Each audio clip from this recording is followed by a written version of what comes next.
weather. Got to go against the offense a lot more just because we're on bye week, so the tempo was a little different. So it got a little more sweaty. The whole defense did, but it was good. It was good. We got to work on some of our mistakes from this last week. Get prepared for TCU. You know, they've got a lot of skilled guys, especially, you know, their quarterback, who's a heck of an athlete, and he brings that dual quarterback mentality to the game. So we have to prepare for that. You know, he can run and throw the ball. So it's just one more thing we have to prepare for. I'm fortunate enough to play with great linebackers around me. You know, it's one of those things where, I mean, even with the safeties, when I make a mistake, D-Lo always has to fill the hole. So, you know, he really, you know, a lot of people don't see that you know, when one of us make a mistake, it's the secondary that's keeping them from scoring. And, you know, even when I make mistakes, Shawn and Ryan are there to help me out. So it's a huge advantage to be able to play with talented linebackers like Shawn and Ryan. It makes my job a lot easier, and you know, the front makes my job a lot easier as well. I guess you know, we're one defense, and it's kind of a call thing. We don't base off of particular guys, but you know, I guess it's good to have guys good at everything.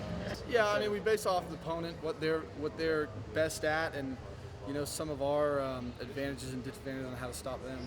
The overall, you know, motto for the defense, you know, is basically we stress effort every play and doing what you're supposed to do as far as your assignment, and that's just a reflection of, you know, what our coaches preach. So I mean, that could have been anybody. I mean, probably a handful of guys from off the defense that could have that award.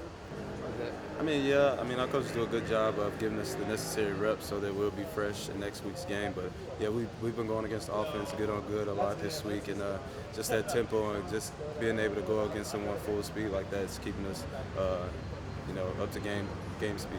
I mean, our guys go hard every practice. I mean, Jeremy, he's one of the toughest workers and hardest workers I know, and I definitely see him making strides every day and every practice. He's adding new things to his game, and Desmond is doing the same. And those guys are always doing something, you know, keep us on our toes. Ever since I got here, you know, I guess Stillwater is a good place to be, and the program is on the rise. So, I mean, why not come to Stillwater and play some of the nicest people and the best fans and some of the best coaches in the country? So, I mean, I'm here and I'm loving this. I just watched the tape, and I think they're a good football team.